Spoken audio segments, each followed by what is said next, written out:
조아재 TV 시청자 여러분 안녕하십니까? 자, 오늘 시작은 뭐냐? 1941년에서 45년 사이에 있었던 독일과 소련 사이의 전쟁입니다. 쉽게 말하면 히틀러와 스탈린 사이의 전쟁이죠.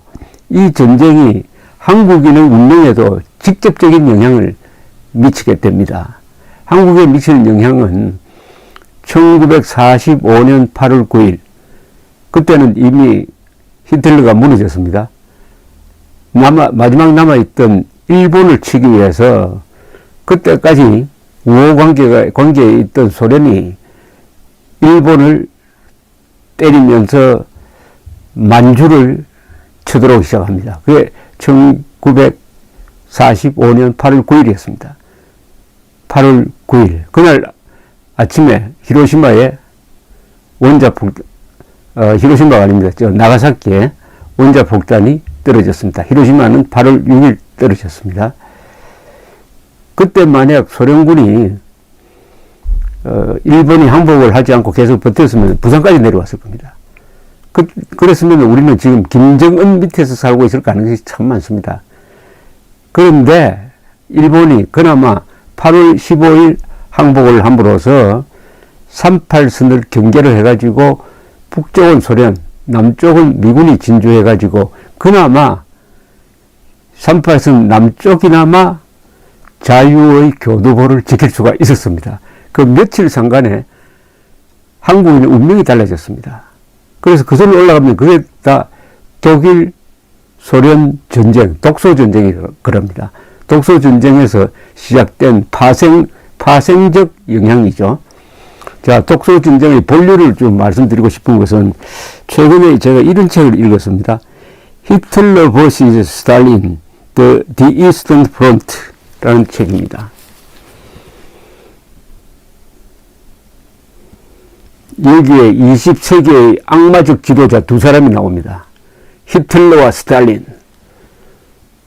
20세기에 제일 사람을 많이 죽인 이 두 독재자입니다. 한 사람은 나치 독재자, 한 사람은 공산주의 독재자. 악마적 지도자죠. 악마죠. 인간을 악마라고 부르어도 괜찮다면은 이런 히틀러, 스탈린, 김일성, 김정일, 김정은 이것들 다 악마입니다. 악마. 모택동도 그런 요소가 있는데 조금 다르죠. 모택동은. 자, 이 책은 미국의 뉴올리언즈에 있는 로열라 유니버시티의 교수 존 모시어라는 사람이 쓴 책인데 이 책은 시각이 아주 흥미롭습니다. 이 어떤 책을 읽으면은 새로운 지식을 많이 얻는 경우가 있고 새로운 관점을 얻는 책이 있습니다. 새로운 관점. 이렇게 볼 수도 있겠구나. 이 책이 바로 그런 책입니다. 새로운 관점. 이 사람의 결론을 딱 간단하게 먼저 말씀드리면은 독소전쟁에서 소련이 이기고 히틀러가 졌어요. 그래서 히틀러는 45년 봄에 자살을 합니다. 자살을 함으로써 히틀러의 제3제국이 무너집니다. 소련이 이겼습니다. 스탈린이 이겼습니다. 그러면 과연 이긴 것일까? 그러나 그 뒤에 소련이 미국과 냉전을 벌이다가 소련이 무너졌습니다. 소련이 무너지고 난 다음에 학자들 사이에서 이분을 포함해서 2차 세계대전을 평가하는 시각이 새로 정립되기 시작했는데 그것은 이겁니다.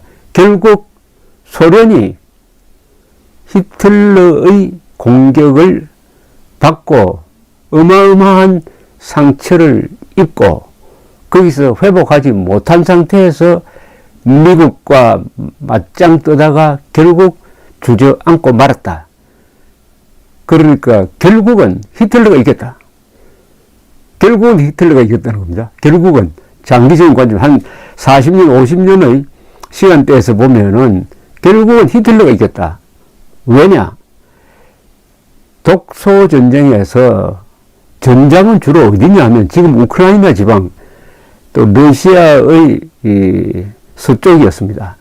곡창지대이기도 하고 평원지대이기도 하고 거기가 이 소련의 아주 심장부가 가장 좋은 땅입니다. 그곳이 전장이 되어버렸어요. 41년, 42년, 43년, 44년, 45년까지 5년에 걸쳐서 전장이 되어버렸는데, 그러니까 이곳에 있던 산업시설이 다 파괴됐습니다. 더구나 스탈린은 후퇴하면서 초토화 작전을 썼습니다. 적에게 아무것도 넘겨주지 말라 해가지고 다 불태우고 가고, 공장도 또 부수고 가고, 그 다음에 히틀러 군대가 후퇴할 때는 또 마찬가지죠. 그러니까 이렇게 쓰고 저렇게 쓰는 바람에 소련의 가장 훌륭한 산업시설과 농토가 그냥 황무지가 되어버렸다는 겁니다. 그 타격이 하나 있고, 그 다음 가장 결정적인 타격은 너무나 많은 소련 군인과 소련 사람이 2차 세계대전 때 독일과 싸우다가 죽었습니다. 얼마나 죽었느냐. 요새 이 책도 그렇지만 보통 보면은 3천만 명이 죽었다고 합니다. 당시에 러시아 인구가 한 1억 6천만 되었으니까 어떻습니까? 전 인구의 20%가 죽었어요. 근데 전 인구의 20%라고 하지만 주로 20대, 30대가 죽은 겁니다. 젊은 사람, 20대, 30대 남자가 죽은 거죠. 상상이나 됩니까? 20%가 죽었다. 그러면 그 인구 손실, 그리고 그렇게 되면 출생률이 떨어지죠. 출산율이 떨어지죠. 아이가 덜 나오는, 그러니까 대를 이어가지고 인구 구조에, 지금 러시아 인구가요, 일본 인구 정도밖에 안 됩니다. 국토가 그렇게 큰데 인구 손실이 일어났다. 그것도 핵심적인 활동성 인구가 그냥 도륙을 당해버렸다. 거기서 결국 소련이 회복하지 못했다. 세 번째는 뭐냐. 이제 독일군이 1941년 6월 22일에 개전을 해가지고 11월 되면 모스크바 앞까지 도달합니다. 그러니까 스탈린이 모스크바 부근에 있던 공업시설을 동쪽 내륙으로 옮깁니다. 공장을 뜯어가지고 옮깁니다. 어마어마한 작업이 시작되는 거죠. 그런데 공장을 내륙으로 옮긴 상태에서 전쟁이 끝나도 그냥 그대로 둬버립니다. 더 가져올 여력이 없었어요. 그런데 공장을 내륙으로 옮기면 안 되잖아요. 그죠? 항구 쪽으로 옮겨야지. 도로도 부실하고 전력망도 부실하고 하니까 공장을 내륙에 옮겨 놓으면은 거기서 물건을 만들어도 비싸게 먹히고 제대로 팔 수도 없고 유통이 어렵고 해서 소련의 공업 구조에 왜곡이 일어났다는 겁니다. 왜곡이. 그 뒤부터 소련의 생산력이 아주 이게 약해지고 비효율적으로 운영되고 있다. 세 번째, 2차 세계대전 전후로 해가지고 스탈린이 이 소수민족을 여기저기 막 옮깁니다. 약 300만 명의 사람들을 재배치를 해버립니다. 그 중에 포함되는 게 블라디보스톡에 있었던 한국 사람들이 그냥 하루아침에 실려가지고 어디까지 갑니까? 우즈베크 가고 카자흐스탄으로 가서 거기 그냥 부려버리잖아요. 한 30만 명을. 이런 게 대규모로 300만 명이 이루어졌습니다. 이게 그 뒤에 소련 경제에 큰 나쁜 영향을 주었다는 거죠. 그렇게 하니까 이 사람들이 짓고 있던 농사도 망가져버리고 이 사람들이 결국 자립할 수도 없게 되니까 누군가는 부양을 해야 되니까 300만의 인력 로스가 생겼다. 그 다음에 스탈린이 2차 세계대전 일어나기 전에 너무나 많은 장교나 기술자를 숙청이라는 이름으로 학살했습니다.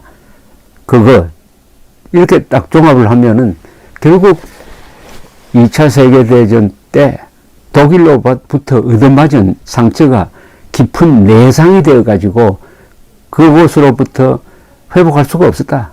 그러니까 소련 경제가 제대로 꽃을 피기도 전에 미국이 한국전쟁을 계기로 해가지고 본격적인 군비 경쟁을 합니다. 이 1950년의 한국전쟁이 결국은 소련을 무너뜨립니다. 왜냐하면은 한국전쟁이 일어났을 때는 미국은 군사력을 최소한으로 줄였습니다. 한 150만 명밖에 안 됐어요. 2차 세계대전 때 미군 병력이 1000만 명을 넘었습니다. 그러나 2차 세계대전 끝나니까 다 이제 군대를 줄이자 해서 한 160만 정도까지 줄였어요. 그런데 2차 세계대전, 6.25가 딱 나니까 이래서는 안 되겠다 해서 다시 군비 정강을 합니다. 군사비를, 국방 예산을 3년 사이에 미국이 4배를 늘립니다. 그러면서 소련에 대해서 군비 경쟁을 시작하는 거죠. 그럼 소련도 그만큼 따라가야 될 것 아닙니까? 항복하지 않는 한. 소련이 경제가 약한데 미국과 맞붙기 위해서 군사비에 돈을 쓰다가 보니까 결국은 경공업이 망가지고, 경공업이 망가지니까 소련 사람들이 생활 수준이 향상되지 않고, 그러니까 불만이 생기고, 이러다가 결국 무너지게 됐다. 그러니까 독소 전쟁에서 입은 타격을 더 가속화시킨 게, 심화시킨 것이 한국전에 스탈린이 끼어들었다가 미국으로부터 군비 경쟁의 도전을 받았다. 이렇게 보여집니다.